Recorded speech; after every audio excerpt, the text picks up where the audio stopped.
భోజనం బెల వినిపించడం లేదా? తొందరగా వచ్చి భోంచేయి. సార్, రాజు అన్నం తిన్నంటున్నాడు.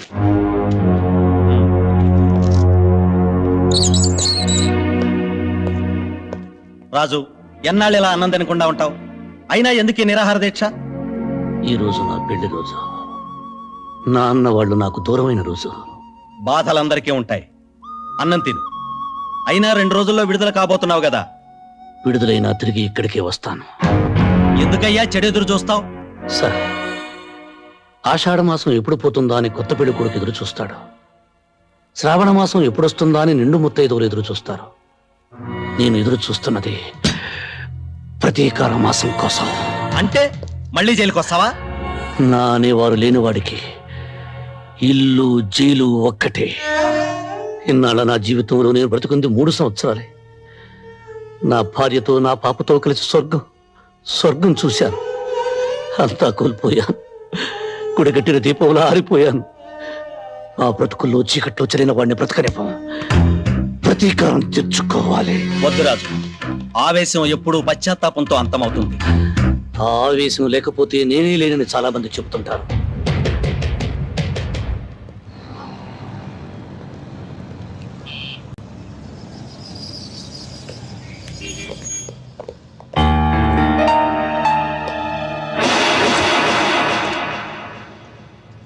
కృష్ణ ప్రసాద్,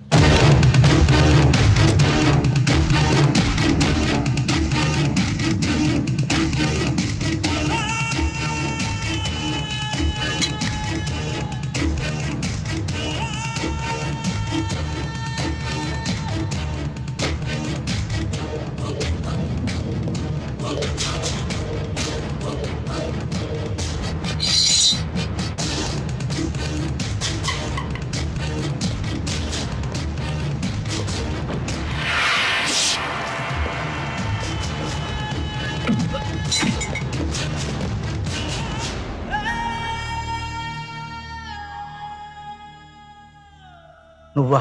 చచ్చాననుకున్నావా? నిన్ను నీ కుటుంబాన్ని నాశనం చేయింది నేను చావనరా.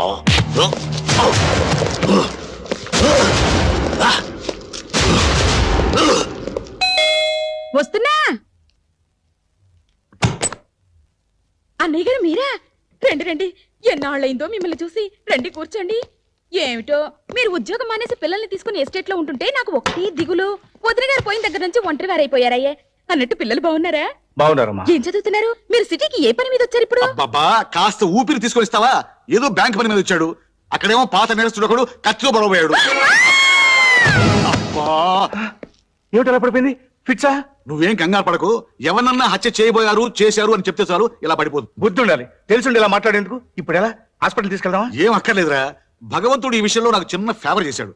మందులతో పని లేకుండా ఒక గ్లాసు నీళ్లు కొడితే చాలు టక్కుని లేచి కూర్చుంటుంది. వస్తానండు.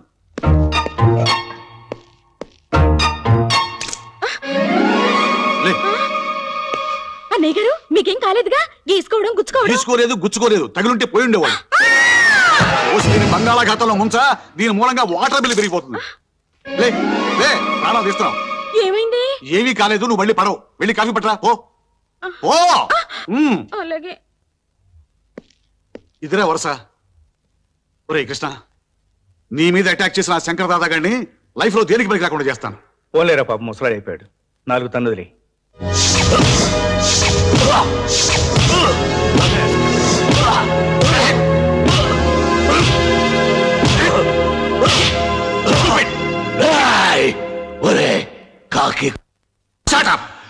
నన్ను చంపిన కృష్ణప్రసాద్ని బతికించలేరు. వాణ్ణి వాడి కుటుంబాన్ని నాశనం చేస్తాను.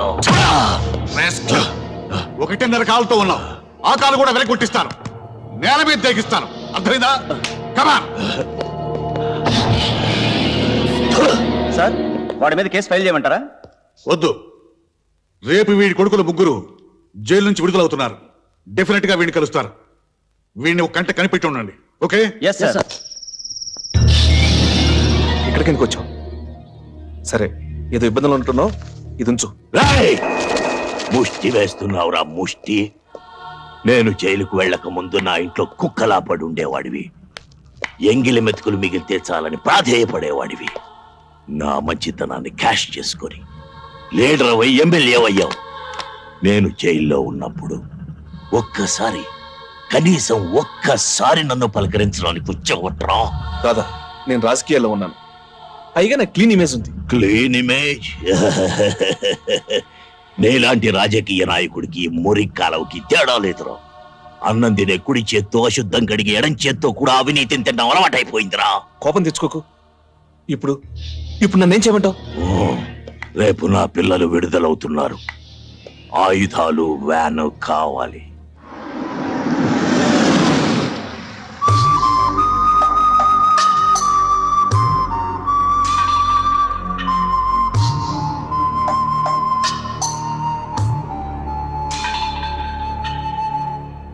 ఇంతకాలం నేరస్తులుగా బతికారు, ఇక నుంచైనా మనుషులుగా బతకండి. మేం తప్పు చేశాం, దానికి 10 శిక్ష అనుభవించాం. కానీ ఏ నేరం చేయకుండానే మా కుటుంబం బలైపోయింది. బలి తీసుకున్నవాడు బయట ఏ శిక్ష అనుభవించకుండా బతికిస్తున్నాడు. లేడిని పులి చంపటం మృగధర్మం, కానీ మనిషిని మనిషి చంపటం మానవ ధర్మం కాదయ్యా. మేం మానవులం కాదు, మృగాలం. మేం బయటకు వెళుతుంది బ్రతకటానికి కాదు, చంపటానికి. మమ్మల్ని కన్నబిడ్డల్లా పెంచి పెద్ద చేసిన దాదాదారిలోనే మేము నడుస్తాం. 14 సంవత్సరాలుగా బయట ప్రపంచంతో సంబంధం లేకుండా కుక్కల్లా బతుకుతున్నారు. ఇకనైనా గతాన్ని మర్చిపోండి. మర్చిపోతాం. మేం పోగొట్టుకున్నవన్నీ మాకు తిరిగి ఇస్తే.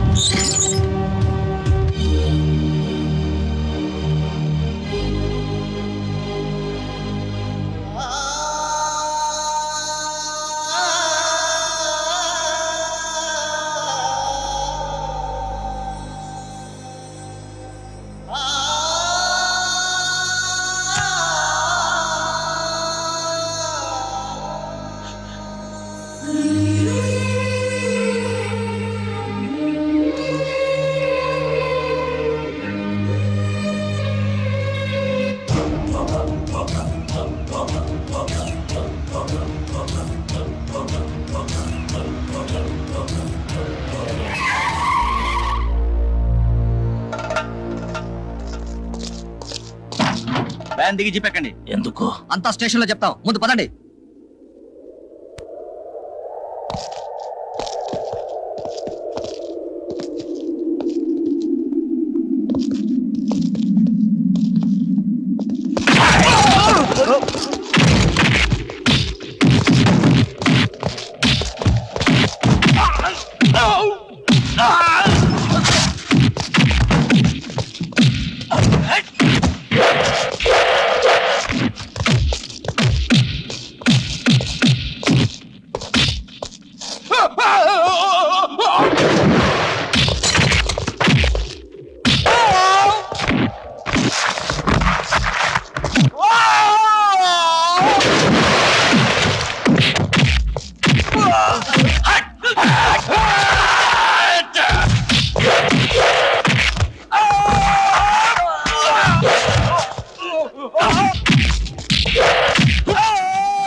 బట్టలు తీసేసి కాకినాడలో కాజాలు అమ్ముకుని బట్టలు పెట్టయ్యా. ఒకప్పుడు ఈ సిటీలో పోలీస్ ఫోర్స్ అంతా వాళ్ళని ఏం చేయలేకపోయారు. అలాంటిది ఆరుగురితో ఎందుకు వెళ్ళావయ్యా బుద్ధి లేకుండా? అయినా వాళ్ళని అరెస్ట్ చేయమని ఎవరు చెప్పారు నీకు? ఎలా సెలెక్ట్ అయ్యాయా ఈ పోలీస్ డిపార్ట్మెంట్ లో మీరు? ఏమిటి? అదే సార్, పోస్ట్ కి 1,00,000 మంది వస్తే నన్ను ఒక్కడిని సెలెక్ట్ చేశారు సార్. ఏంటి సావు గానీ ఇంతకీ ఆ వ్యాన్ ఎవరో తెలుసుకున్నారా? నెంబర్ చూస్తే జిల్లా జడ్జి గారిదిలా ఉంది సార్. వెంటనే అన్ని పోలీస్ స్టేషన్లకి వైర్లెస్ మెసేజ్ ఇవ్వండి. జిల్లా దాటక ముందే వాళ్ళని అరెస్ట్ చేయాలి. అసలే కృష్ణప్రసాద్ మీద వాళ్ళు పగతో ఉన్నారు. ఇప్పుడు మీరు వాళ్ళని నచ్చగొట్టారు. వాళ్ళు డెఫినెట్ గా అటాక్ చేస్తారు. దాంతో రక్తపాతం జరుగుతుంది.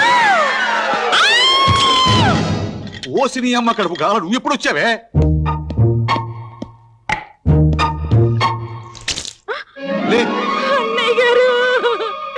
అన్నయ్య గారు మీకు అప్పుడే 100 ఏళ్ళు నిండిపోయాయి. వాడికి ఏం కాలేదే, వీళ్ళకి అక్కడికి పోలా. అలాగా? అయితే వెంటనే అన్నయ్య గారికి ఫోన్ చేయండి.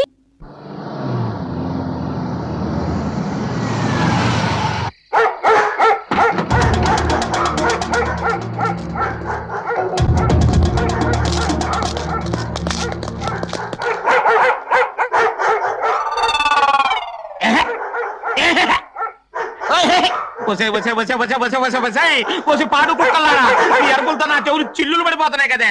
అసలు ఈ కుక్కలు నా భగవంతుడు ఎందుకు పుట్టించాడంటావు? ఇంకెందుకు, నాలాంటి వాచ్మెన్లకు నిద్ర లేకుండా చేయడానికే. అసలు మళ్ళీ జన్మంటుంటే అసలు కుక్కలే నేను లోకంలో పడతానే. రాఖీగా సైలెంట్ అయిపోరా. రాఖీగా అరవకరా, సైలెంట్ అయిపో. ఎవరదే మధ్యలో టెలిఫోన్ ఒకటి, అది టెలిఫోన్ ఇటు కుక్కలు ఒకదానికోటి పోటీ పడి అరుస్తున్నాయి. మళ్ళీ జన్మంటుంటే అసలు కుక్కలే కాదు, టెలిఫోన్ కూడా నేను లోకంలో పుడతాను. అలా నేనా? కుక్కనే. అదే వాచ్మెన్ అండి. అయ్యగారు ఊర్లో లేరు. అయ్యగారు ఎప్పుడు వస్తారు నేనంటే చెప్పగలనయ్యా? నేను బెమ్మం తాతున్నా కాలగేమని చెప్పడానికి. పోలీస్ కమిషనర్ గిరిబాబు గారా? నమస్కారం. నమస్కారం సార్. నమస్కారం.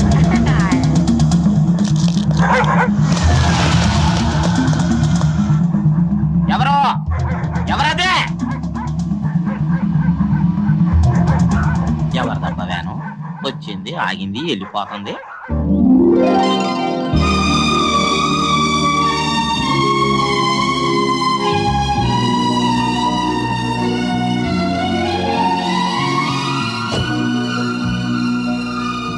నమస్కారం అండి.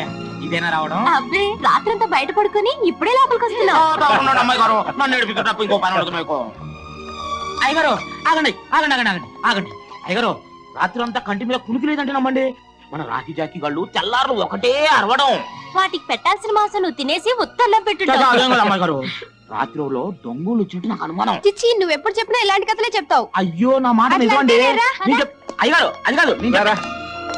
అయ్యగారు చెప్పడం మర్చిపోయాను. వేకోజామున ఒక తెల్లవాన వచ్చి మన ఇంటి ముందు ఆగిలటం కల్లారా చూశానండి. ఎవరో టూరిస్టులు అయి ఉంటారు. అయ్యే ఉంటది. అయ్యగారు ఏంట్రా? చెప్పడం మర్చిపోయాను. పోలీస్ కమిషనర్ గిరిబాబు గారు ఫోన్ చేశారు. ఏం చెప్పాడు? ఎవరినో ఒకసారి ఫోన్ చేయమన్నారు. సరే.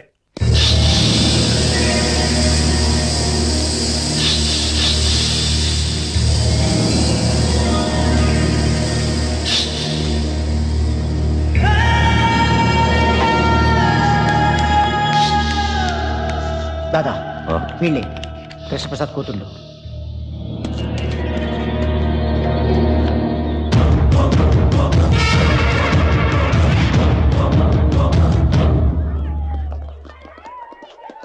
శైలు ఎక్కడే? అది ఇంకా ఎగ్జామ్ రాస్తూనే ఉంది.